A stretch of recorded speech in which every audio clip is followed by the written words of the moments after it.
Assalamualaikum, selamat datang kembali di Dapur Umi. Di video kali ini kita akan membuat kimbap atau nasi gulung Korea. Ini gampang banget kok bikinnya, cocok buat isi kotak bekal dan sajian menu makanan buat keluarga. Sekarang langsung aja kita buat sama-sama. Langkah pertama, kita mau masak nasi dulu. Aku gunakan beras dan beras ketan dengan perbandingan 3:1. Biar bisa dapat nasi yang lebih pulen dan mudah digulung seperti beras Korea atau beras Jepang. Berasnya 1,5 cup dan beras ketannya 1/2 cup. Ini aku cuci dulu berasnya.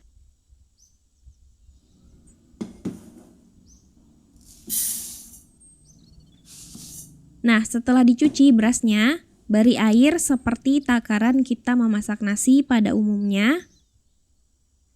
Selanjutnya kita masak aja. Aku masak nasinya pakai mini rice cooker dari Mito, yaitu Mito R11. Warnanya putih dengan handle motif kayu, jadi terkesan estetik. Kapasitas 0,5 liter. Ini cocok banget buat anak kos atau keluarga kecil. Dayanya rendah yaitu 300 watt. Sambil menunggu nasinya matang, kita siapkan bahan-bahan isiannya ya. Pertama, aku udah siapkan timun yang udah dipotong-potong memanjang seperti ini. Udah dikupas kulitnya dan isiannya juga dibuang ya. Rendam dengan secukupnya air. Dan beri secukupnya garam. Aduk rata. Sisihkan dulu. Kita diamkan selama 15 menit. Siapkan wajan atau fry pan. Nah, kompor induksi ini adalah kompor Mito IN100. Kompor listrik tipis dengan desain cantik, terdapat 9 level panas, efisien dan hemat energi. Yang aku suka kompor induksi ini mudah dibersihkan.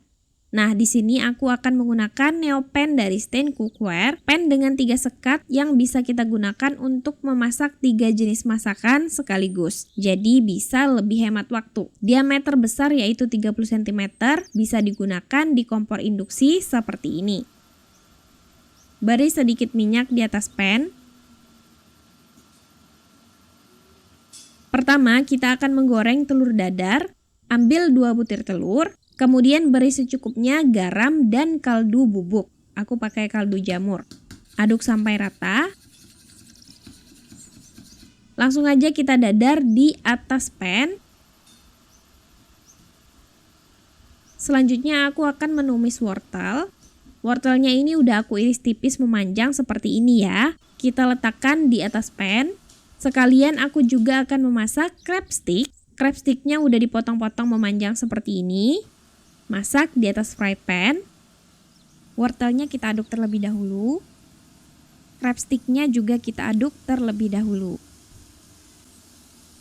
Telur dadarnya jangan lupa dibalik.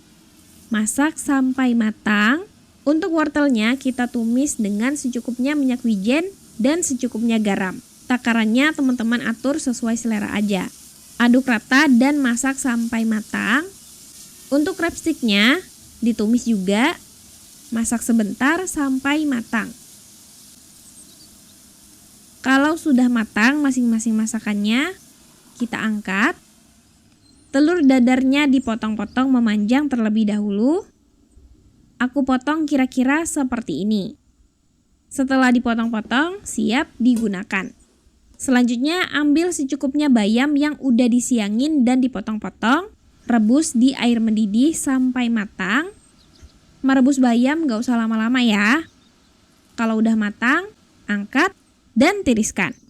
Beri sedikit minyak wijen dan secukupnya garam. Aduk sampai rata. Ini siap digunakan.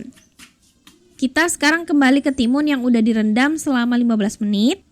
Tiriskan dan pastikan airnya benar-benar udah tiris. Kalau perlu boleh dikeringkan lagi pakai tisu dapur ya.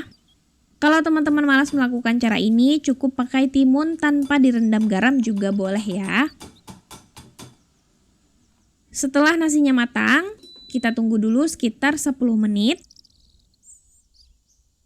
Setelah 10 menit, buka rice cooker dan aduk-aduk terlebih dahulu.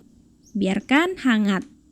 Untuk membuat kimbap ini aku memerlukan setengah dari takaran nasi yang udah aku buat. Ini aku ambil setengahnya dulu. Kemudian tambahkan garam sebanyak setengah sendok teh. Aduk sampai rata. Kalau suka boleh ditambah minyak wijen di nasinya. Nah, semua isiannya ini udah siap. Sekarang tinggal kita susun dan kita gulung menjadi kimbap. Siapkan penggulung sushi atau sushi mat. Letakkan selembar nori di atasnya. Ambil secukupnya nasi. Letakkan dan sebarkan merata di atas nori. Usahakan tipis-tipis aja supaya gulungannya nggak terlalu tebal dan hasilnya cantik. Aku sisakan sedikit space. Di sini kita beri sedikit nasi seperti ini. Tujuannya biar nanti jadi lem.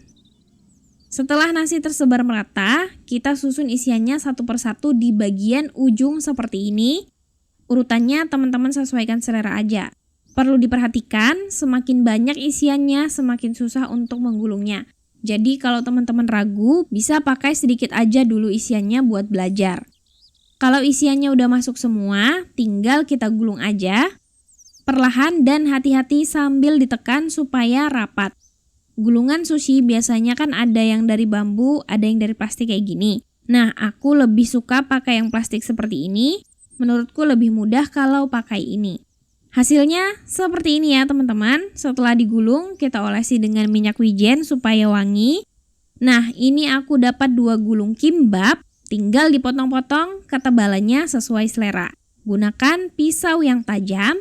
Dan ini dia hasilnya. Kimbapnya kelihatan cantik ya. Walaupun belum sempurna, siap disajikan ataupun dijadikan isi kotak bekal. Ini kimbapnya gampang bikinnya, walaupun komponennya banyak, tapi bikinnya tuh nggak susah. Rasanya nasinya gurih, wangi dari minyak wijen, nori, ada crab stick, jadi aromanya tuh cocok, wortel dan timunnya kriuk, timunnya seger, ada bayamnya juga. Ini tuh enak, enaknya tuh natural gitu ya teman-teman rasanya, nggak yang neko-neko gitu. Simple dan enak. Selamat mencoba ya. Makasih sudah nonton. Maaf kalau ada salah. Semoga bermanfaat. Wassalamualaikum warahmatullahi wabarakatuh.